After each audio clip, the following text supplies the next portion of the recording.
마태복음 1장 1절에서 2절까지 말씀, 제가 하나님 말씀을 봉독하겠습니다. 하나님 말씀에 귀를 기울이십시오. 아브라함과 다윗의 자손 예수 그리스도에게 보라. 아브라함이 이삭을 낳고 이삭은 야곱을 낳고 야곱은 유다와 그의 형제들을 낳고. 아멘. 이것은 하나님 말씀입니다. 하나님께서 오늘 이 말씀을 통하여서 우리에게 은혜 베풀어 주시기를 원합니다. 지금 이제 중요한 개념들을 차곡차곡 쌓아서 그림을 만들어가고 있습니다. 우선 중요한 개념들을 좀 선명하게 정리하고 넘어가보면 좋겠습니다. 우리 지난주에 했었던 것처럼 하나님의 예수 그리스도의 계시록 이렇게 하면서 하나님과 예수님이 새로운 창조를 하신다라고 봤었는데, 그래서 다윗의 아들 하면 무엇이 여러분 딱 떠오르십니까? 네, 왕 떠오르시죠? 단순하게 이렇게 우리가 이미지를 가져가면서 그렇게 쌓아가면 좋을 것 같아요.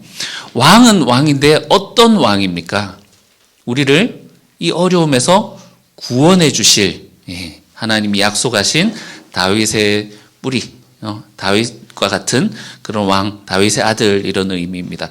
그래서 족보에서 보니 우리 오늘 2절에 나오는 것처럼 유다와 그의 형제들을 낳고 이렇게 썼는데, 그 뒤에 보면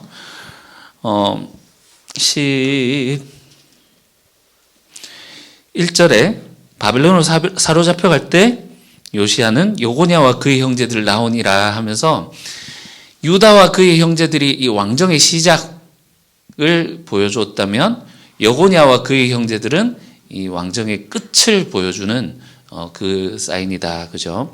그래서 이스라엘의 무엇과 무엇의 형제들 이렇게 나오는 것이 왕과 그의 백성을 묶어서 보여주는 표현이다라고 했습니다.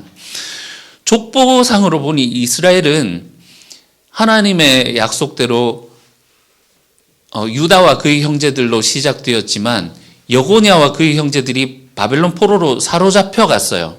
그럼 이들은 포로에서 지금 해방이 되었습니까? 되지 않았습니까? 아직 족보상으로는 포로에서 해방되지 않은 채로 그 뒤에 이제 바벨론 포로에 잡혀간 자들의 이름이 또 나오는 거죠. 그래서 우리 지난주에 봤던 것이 예수님이 다윗의 아들로 오셔서 예수와 그의 형제들을 새 창조로 하셔서 이 유다와 그의 형제들, 여고냐와 그의 형제들이 실패했던 이스라엘의 역사가 아닌 새로운 이스라엘, 그래서 예수와 그의 형제들을 예수님이 그의 가족을 창조하셨다. 그래서 그들을 구원하러 오셨다라는 것을 우리 지난주에 나누었습니다. 그래서 지난주에는 예수님이야말로 진정한 다윗의 아들이시다. 이분이야말로 우리를 구원하실 진정한 왕이시다라는 것을 우리가 지난주에 봤다면, 오늘은 이 아브라함의 아들이라는 말을 통해서 1장 1절에서 말하고 있죠. 예수님은 어떤 분이라고 말하고 있죠? 예수님은 아브라함의 아들, 다윗의 아들, 그리고 그리스도시다. 이 세 가지를 오늘 한 번에 통합해서 예수님이 어떤 분인지, 그리고 우리에게 어떤 의미로 우리가 받아들이고 믿어야 하는지를 오늘 함께 살펴보겠습니다. 자, 아브라함의 아들. 여러분, 다윗의 아들 하니까 딱 떠오르시죠? 다윗의 아들 하면 왕이시다. 어떤 왕? 구원하러 오실 왕이시다. 라는 게 떠올랐습니다. 그럼 아브라함의 아들 하면 여러분 떠오르는 게 있으십니까? 믿음의 조상. 그건 아브라함이고요. 아브라함의 아들. 아브라함의 아들 하면 일단 혈통적으로 유대인이구나. 그죠? 얘기하셨다시피 믿음의 조상으로서 그 후손들을 일컫는 말이구나, 이런 느낌이 있습니다만, 어려운 개념 말고 우리 쉽게 해봅시다. 쉽게. 직관적으로 아브라함의 아들이 누구입니까? 이삭이죠. 이삭. 이삭이 어떤 존재죠? 불가능해서 시작한 아이예요. 아브라함과 사라가 하나님이 약속은 받았지만 나이가 100세 때 낳았거든요. 그 분명히 나와요. 경수가 끊어지고. 아니, 그 이전에 처음부터 불임이었어요. 아이를 가질 수 없는 조건이었단 말이죠. 그런데 하나님이 나타나셔서 너의 몸을 통해서 낳는 자가 너의 후손, 너의 아들이 될 것이다. 이렇게 얘기를 하셨던. 그러니까 인간의 불가능해서 하나님이 개입하셔서 그 생명을 주신 것이 바로 이삭이다라는 말이죠. 마태복음 1장에도 이것과 동일한 이야기로 시작을 합니다. 마리아는 남자를 모르는 처녀예요. 남자를 모르는 동정녀가 아이를 가질 수 있습니까? 요셉과 사랑하는 방식으로 아이가 생긴 것이 아니라 20절에 보니까 그가 잉태된 것이 성령으로 된 것이다. 이렇게 이야기를 하고 있죠. 예수님의 탄생도 이삭과 마찬가지입니다. 인간의 불가능의 그 자리에서 하나님이 개입하셔서 직접 그 생명을 주신 탄생이었다라는 말이죠. 그러니까 예수님은 아브라함의 아들이다라는 의미가 이삭처럼 그 시작이 하나님의 개입으로 인간의 불가능을 뚫고 하나님의 생명을 주신 그 사람이다라는 거죠.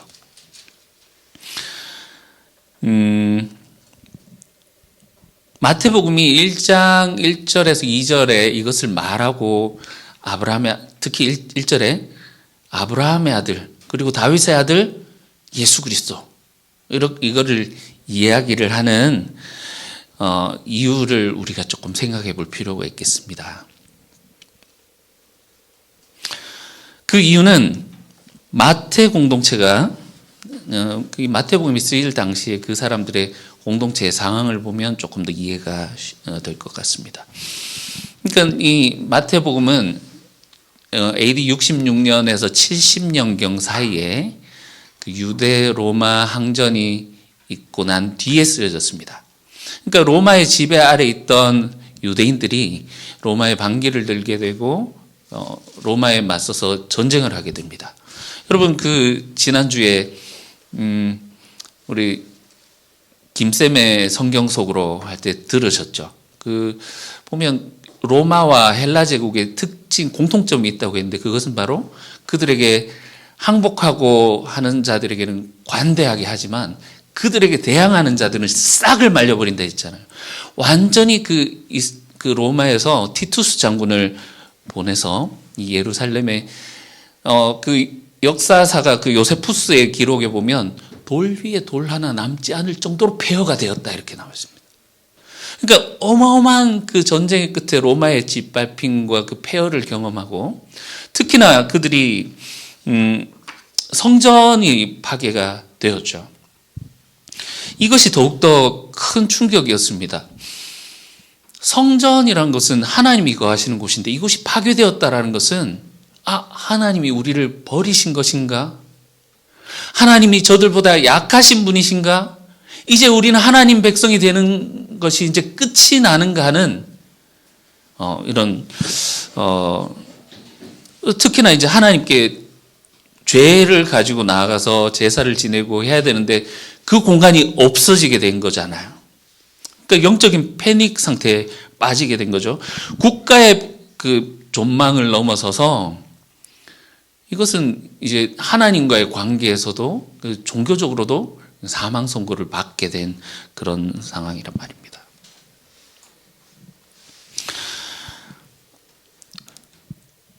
그 당시에 유대인들이 있었잖아요. 살아남은 유대인들은 얌니아라는 지역으로 도망을 가서 거기에서 이제 성전 중심으로 하던 사두개인들, 성전 지도자들은 거기 이제 설 자리를 완전히 잃어버렸고 죽기도 했겠지만, 그래서 이 바리새인들을 중심으로 한 그 유대교가 거기서 새롭게 재편하게 됩니다. 성전을 중심으로 하고 있던 그들의 그 중심에서 이제는 하나님의 말씀, 회당 중심으로 한 랍비 유대교를 거기서 재구성하게 됩니다. 그리스도인들은 어떠했을까요?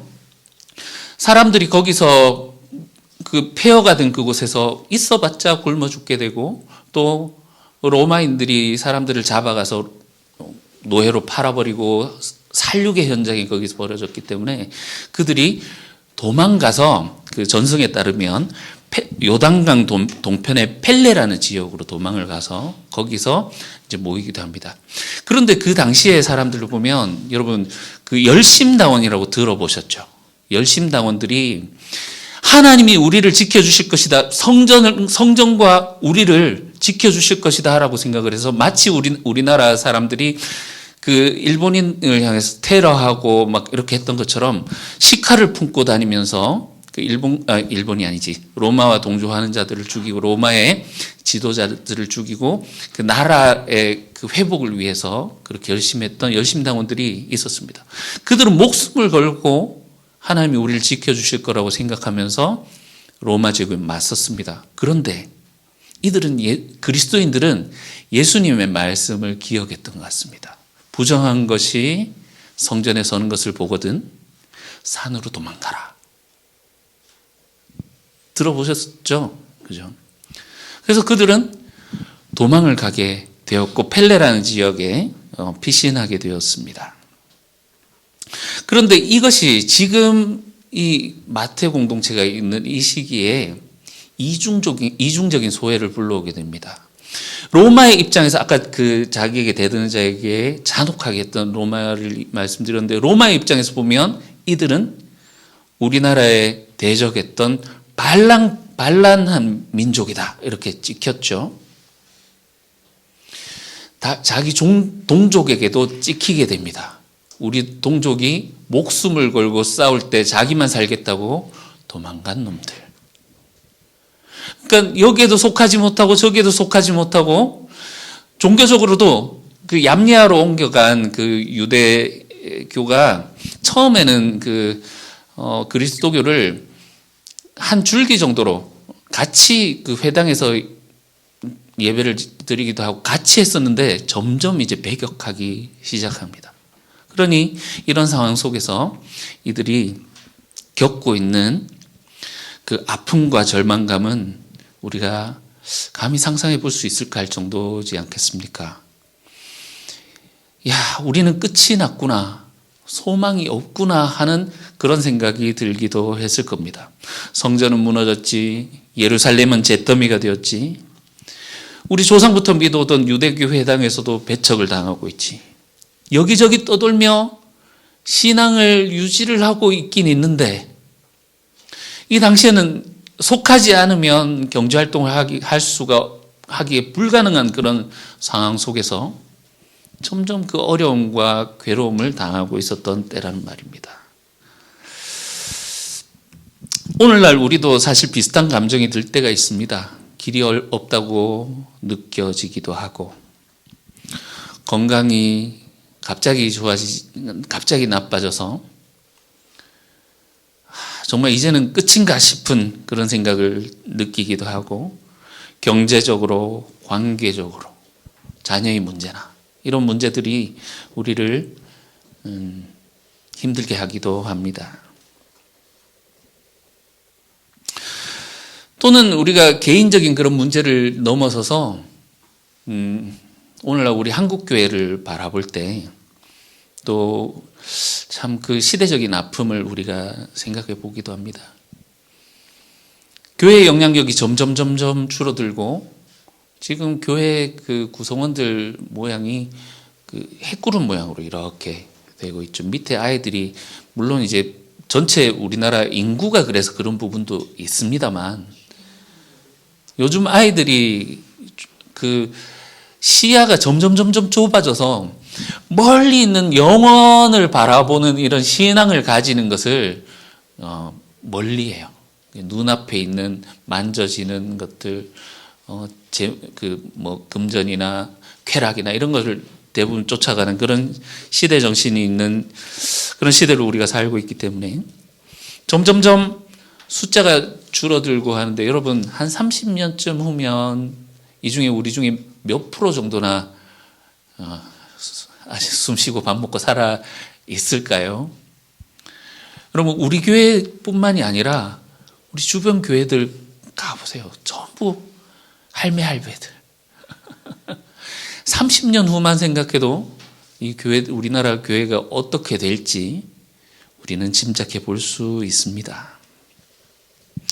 거기다가 세상의 조롱과 압박이 커져가죠. 기독교, 오늘 한국교회가 복음 위에, 말씀 위에 온전히 서 있지 못하다 보니 점점 주님이 말씀하신 것처럼 맛을 잃은 소금처럼 되어서 세상에 버려져서 세상 사람들이 지탄을 받고 있는 이런 모습. 정말 우리가 버틸 수 있을까? 이 교회는 어떻게 되어져 갈까? 우리는 절망의 앞에 서 있는 것과 같습니다. 그래서 그러나 마태복음 1장은 특히 1장 1절은 그런 절망의 상황 가운데 있는 그들에게 또한 오늘날 우리에게 이렇게 말하고 있는 것입니다. 너희의 원래 시작부터가 불가능해서 시작한 것이 아니냐.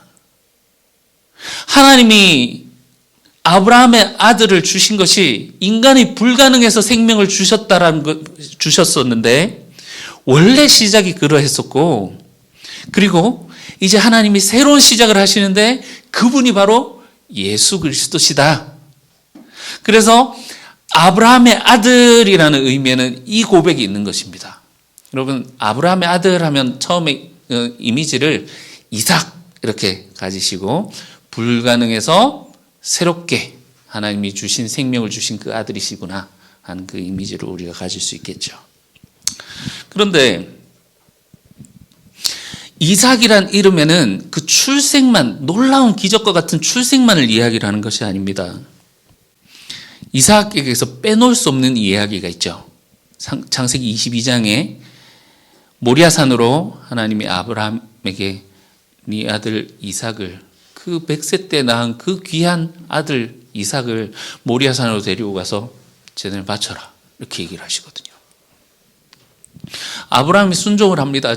그 아들을 묶어서 제단 위에 올려놓고 잡으려고 칼을 들어서 내리치려고 할 때 하나님이 그를 멈추어 세웁니다. 멈춰! 히브리서 11장 19절은 이 사건을 이렇게 말하고 있습니다.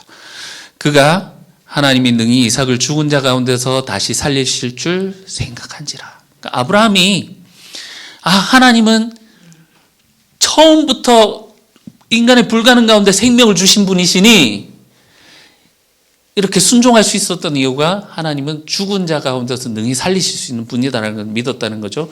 비유컨대 이건 모델이라는 겁니다. 그를 죽은 자 가운데서 도로받은 것이니라. 여러분, 이삭은요, 창세기 이야기 속에서는 실제로 죽진 않았어요. 하나님께 순종해서 칼을 들었을 때 하나님 그를 멈춰라고 했지만 히브리서의 해석으로 따르자면 비유컨대 이삭은 거기서 죽었고 다시 살아나서 다시 받은 아들이다 라고 해석을 하는 겁니다. 죽은 것과 다름없는 이 아들을 하나님께서 다시 그에게 되돌려 주신 사건이란 말이죠. 그래서 우리는 창세기 22장의 하나님을 이렇게 부를 수 있겠습니다. 아브라함의 아들을 살리신 하나님. 아브라함의 아들을 살리신 하나님. 그러나 이 능력은 한 개인 아브라함의 아들만 살리신 거기에 머무르지 않습니다.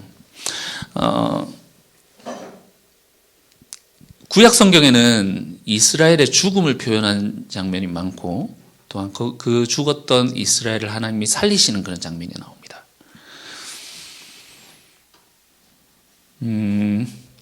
이스라엘의 그 멸망의 역사를 또 우리가 좀 생각해 볼 필요가 있겠습니다.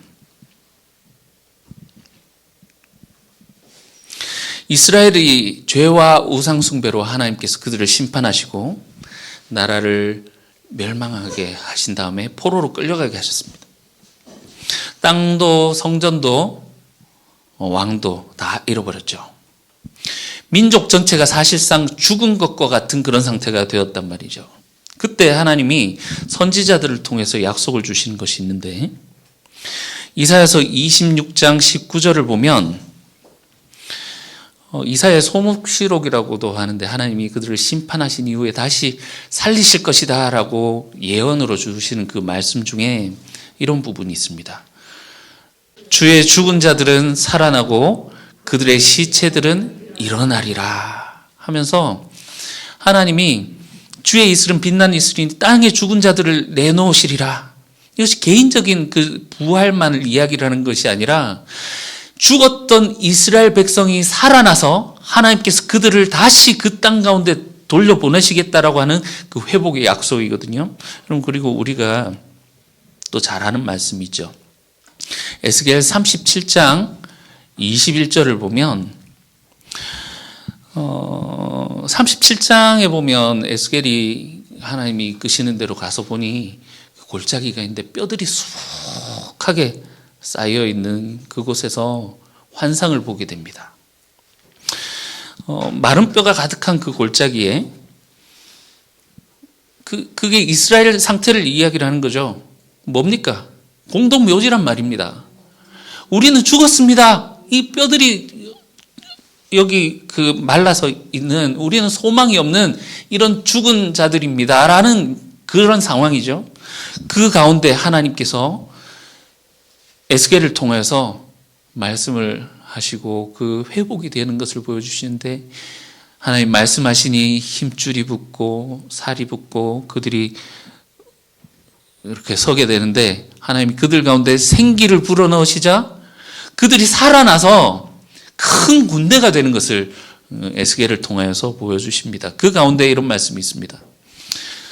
에스겔 37장 21절. 그러므로 너는 대언하여 그들에게 이르기를, 주 여호와께서 이같이 말씀하시기를, 내 백성들아, 내가 너희 무덤을 열고 너희로 거기서 나오게 하고 이스라엘 땅으로 들어가게 하리라. 죽은 것과 같은 그 이스라엘 백성을 하나님께서 너희의 무덤을 열고, 아까 전 이사야서는 뭐라 그랬죠? 죽은 자들이 살아나서 시체들이 일어나, 같은 표현이죠. 너희의 무덤을 열고 거기에서 나오게 해서 이스라엘 땅으로 돌아가게 하겠다. 예, 하나님은 아까 창세기 22장에는 아브라함의 아들 한 사람을 살리는 하나님이셨지만, 이 궁극적으로 같은 말입니다. 아브라함의 아들 이스라엘 백성을 하나님께서는 살리신다라고 하는 이 믿음과 하나님에 대한 이 모습이 구약의 곳곳에 이렇게 들어있는 것이죠. 여러분, 오늘 이 말씀을 드리는 이유가 있습니다. 이 약속이 예수님 안에서 성취되고 있음을, 시작되고 있음을 보여주는 게 바로 마태복음입니다. 아까 전에 다윗의 아들로서 예수님이 유다와 그의 형제들, 또 누구죠? 여고냐와 그의 형제들, 그들이 실패했던 그 왕조의 역사를 이렇게 보여주면서 그들은 아직 그 포로에서 해방되지 못한 죽은 것 같은 상태다라는 것을 봤죠. 예수님이 아브라함의 아들이다라는 것은 참 이스라엘이란 말이거든요. 마태복음을 읽어보면 예수님의 이 삶의 그 발자취가 이스라엘 역사를 다시금 걸어가는 것 같은 그런 것으로 보여줍니다. 마태복음 2장을 보면 예수님이 애굽으로 도피했다가 거기서 그 헤롯 왕이 막 그 아이를 죽이고 하니까 위협에 도망쳐서, 그죠? 이집트로 도망가잖아요. 그랬다가 다시 돌아오게 됩니다. 천사가 알려줘서 그들이 너를 위협하던 자들이 다 죽었다 알려줘서 다시 돌아오게 됩니다. 출애굽 사건이죠. 이집트에서 나오게 된 출애굽 사건. 그리고 예수님이 4장에 보면 40일 동안 시험을 받으시는데 출애굽 이후에 이스라엘의 40년 광야 생활을 떠올리죠. 그리고 나서 마지막에 이스라엘이 어떻게 됩니까? 시내산에 올라가서 하나님을 만나고 하나님의 말씀을 받게 되는데, 예수님이 산에서 말씀을 선포하시게 되지요. 예수님은 아브라함의 아들이고, 이것이 단순하게 보면 이삭 개인으로 보이지만 동시에 참 아브라함의 아들이라고 하면 이스라엘 민족을 의미하거든요.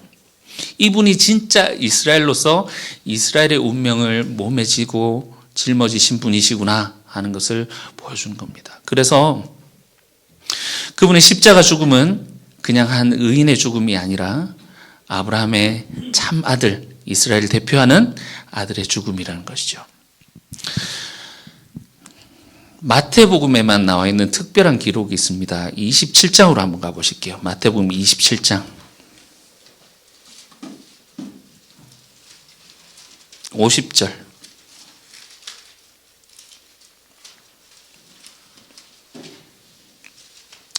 마태복음 27장 50절. 예수님 십자가에서 죽으실 때 마지막 모습입니다. 예수께서 다시 크게 소리 지르시고 영원히 떠나시니라.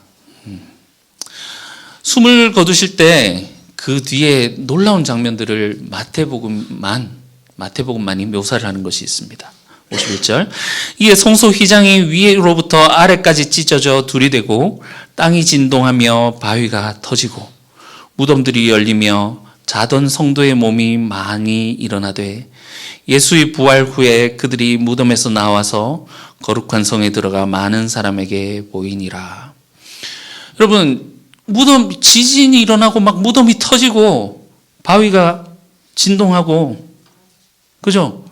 무덤들이 열리고 죽은 자들이 일어나죠. 여러분, 이게 마지막 부활이 아니에요. 예수님 아직 그 부활하시기 전이기도 하고 예수님이 죽으실 때 이런 일이 일어났다라고 마태복음은 기록하고 있습니다. 여러분, 이 장면을 볼 때 떠오르는 것이 있으시죠? 우리가 무엇을 봤습니까? 아까 무덤들이 열리며 할 때 에스겔에 내가 너의 무덤을 열고 이스라엘 땅으로 들어가게 하리라 하나님이 약속했던 그 약속의 말씀, 이사야 말씀에 죽은 자들이 일어나고 그들의 시체들이 일어나리라, 그 이스라엘이 회복될 것을 예언했던 그 말씀이 지금 여기 마태복음 가운데 성취되고 있는 것을 볼 수 있습니다. 이것이 예수님의 십자가 부활에서 시작되고 있다라는 것을 지금 마태복음은 이 그림을 통해서 보여주고 있는 거죠.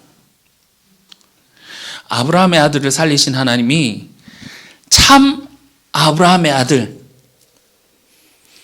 예수님을 죽음 가운데서 살리시고 일으키시고 그와 함께 죽은 성도들을 이 무덤 가운데서 무덤문을 여시고 그 시체들이 일어난 것을 보여주는 이 모습.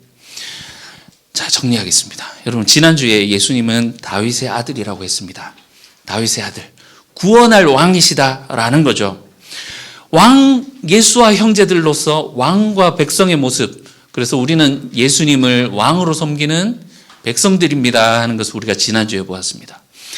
여기에 이제 아브라함의 아들이라는 개념을 함께 보시면 예수님이 출생만 이삭처럼 그렇게 놀라운 하나님의 개입으로 나신 그런 분이 아니라 예수님은 죽었다가 살아나는 그 이삭처럼 나중에 예수님 십자가를 통해서 부활하시게 되실 텐데, 그 예수님은 아브라함의 아들이다라는 그 이삭이다라는 말은 나중에 그 부활하실 것까지 내포하고 있는 그런 의미라는 겁니다.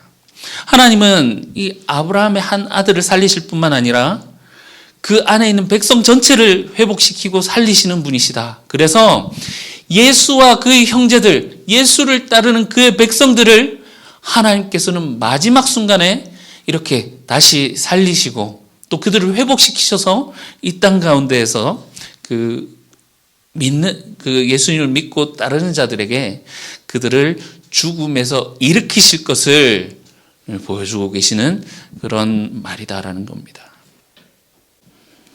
우리의 삶에 정말 그 에스겔서 37장처럼 고백하고 싶은 순간들이 많이 있습니다. 우리의 뼈들이 말랐고 우리의 소망이 끊어졌습니다. 우리는 다 멸절되었습니다 라고 고백할 만한 삶의 순간들이 우리의 삶에 여러 군데 우리가 만나고 또 그 가운데 계신 분들도 있으실 겁니다. 여러분, 여기서 어떤 새 일이 일어날 수 있을까요? 마태복 공동체도 그랬습니다. 성전도 잃고 로마인들에게도 멸시를 받고 같은 민족에게도 배반자라고 낙인 찍히고 도피하고 박해당하면서 그렇게 살고 있었죠. 그때 마태복음은 예수님의 족보 첫 줄에서 이렇게 외치고 있는 것입니다. 아브라함과 다윗의 아들 예수 그리스도의 족보다. 새 창조다. 아브라함의 아들을 살리신 그 하나님이 참 이스라엘이신, 참 아브라함의 아들이신 예수를 살리실 것이고, 다윗의 아들이신 그분을 왕으로 모시면서 살아가는 예수와 형제들을 궁극적으로 마지막에 그 죄와 사망에서 너희를 건지시고 살리실 것이다. 그분이 너희의 하나님이다 라는 것을 보여주는 거죠. 그렇기 때문에 예수의 길을 따라가는 것이 너희가 그 궁극적인 생명으로 들어가는 길이다라는 것을 보여주는 거예요. 여러분, 마태복음 1장에서 4장 보면 예수님도 그 도망가고 피신하고 계속 그런 상황이거든요. 태어날 때부터 어땠습니까? 그 헤롯이 2살 아래 남아들을 다 죽이려고 합니다. 떠나셔야 되겠습니다 해서 이집트로 떠나죠. 그들이 죽었다고 해서 다시 돌아와서 나사렛 변두리 마을에서 자라시는데, 또 공생이 시작하시기 전에 또 시험을 받으시고,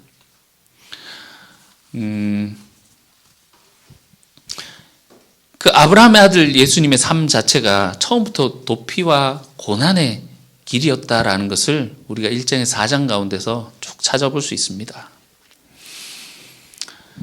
그런데 그 길의 끝은 어떻습니까? 그 길의 끝은 십자가 죽음을 지나서 28장 마지막에 부활하신 후에, 하나님이 그를 새롭게 살리신 후에 하늘과 땅의 모든 권세를 그에게 주셨더라. 그래서 모든 민족이, 모든 백성이 그에게 왕이라고, 모든 백성이 왕으로 세우시고 모든 백성을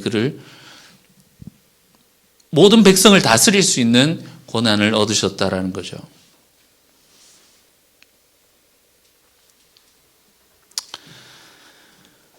이 마태 공동체가 상처와 패배감과 무력감에 빠져 있을 때 마태는 이런 말을 합니다. 예수님이 어떤 분인지 알고 그분의 길을 따라갈 때 지금 우리의 삶이 마른 뼈 같고 무덤 같지만 그분의 길을 따라갈 때 궁극적으로 우리가 하나님이 원하신 그 자리에 가게 될 것이다 라는 것이죠. 지금 우리의 삶이 너무나도 힘들고 어렵고 우리가 도망가는 삶처럼 보여서 때로는 그들 가운데 스스로도 배신자가 아닌가라는 어떤 그런 생각을 가지고 있었을지도 모릅니다. 그러나 주님이 이렇게 도피하면서 다녔던 그것이 결코 비겁한 것이 아니다. 결국은 주님이 십자가를 통해서 주님의 길을 가신다라는 것을 보여주는 거죠.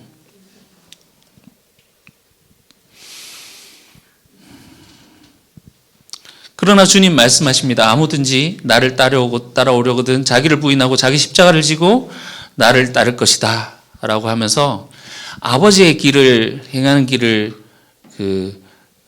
가셨던 그 주님이 말씀하시죠.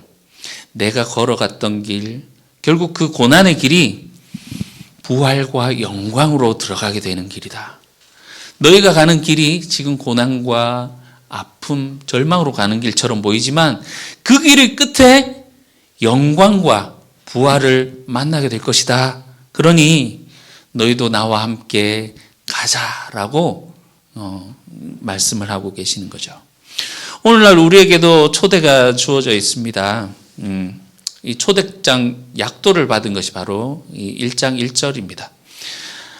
다윗의 아들, 왕이시구나. 그런데 이분이 우리를 어디로 이끌고 가실 것인가 하는 그 길이 나와 있는 것이 아브라함의 아들이지요.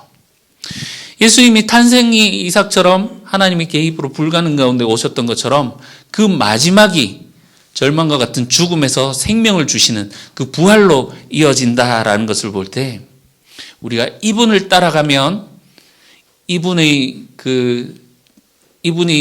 가셨던 그 길의 끝에 있었던 영광과 부활을 우리가 함께 만나게 될 것이다. 이분이 그리스도시다라는 그런 의미입니다. 초대장이 요구하는 것이 있습니다. 눈에 보이는 것을 붙잡고 눈에 보이는 것에 매여서 거기에 붙잡혀 있지 말라는 거죠. 절망에 매이지 말라는 겁니다.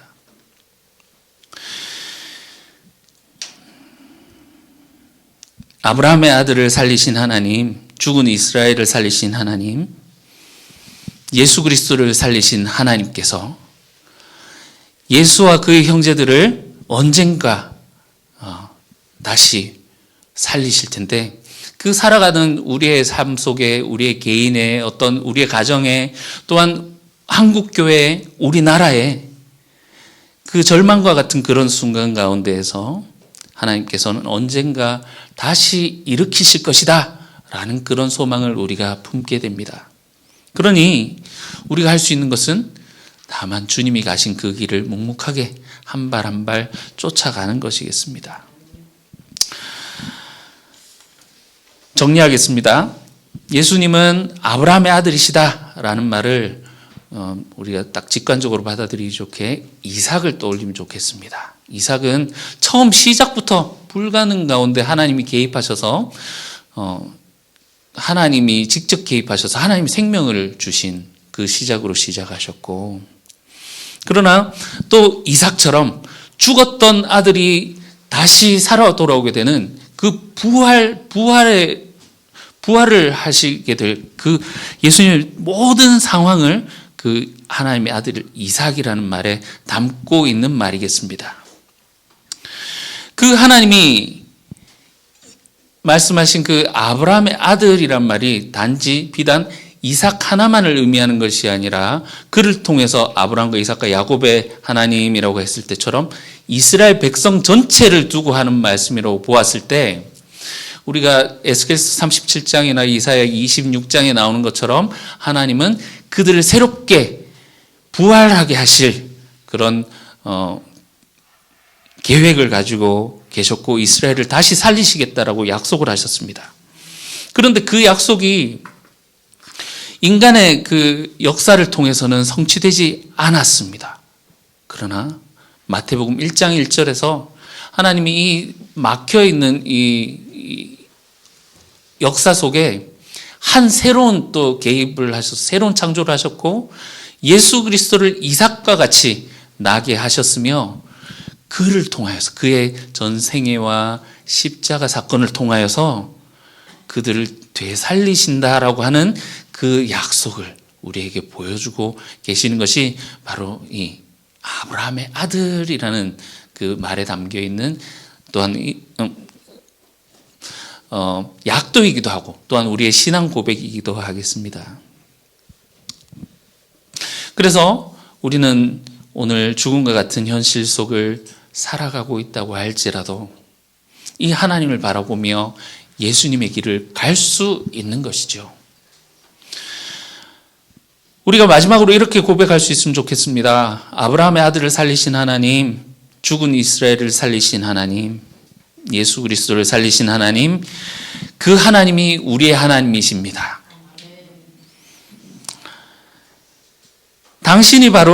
당신이 주신 왕이 바로 다윗의 아들 예수 그리스도십니다. 우리가 왕으로 모시고 섬길 뿐입니다. 그분을 따라갈 때 그분의 백성을 구원하실 하나님을 믿습니다. 이렇게 고백하며 우리의 삶 가운데 그분을 따라가는 그 길의 끝이 어딘지를 바라보며 확고한 믿음과 인내로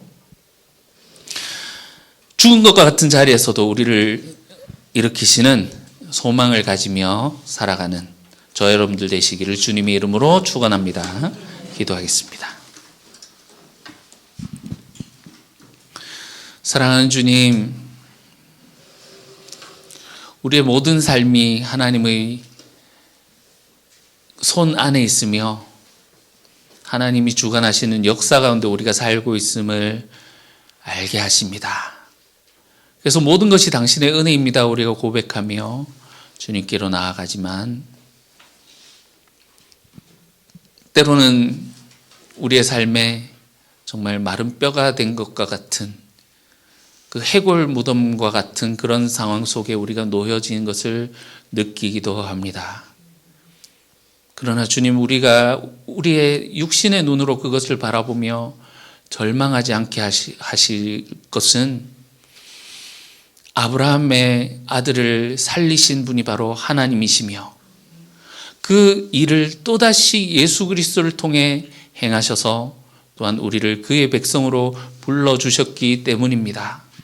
그 하나님이 우리의 하나님이란 사실을 기억하게 하시고 매 순간 주님께 나아가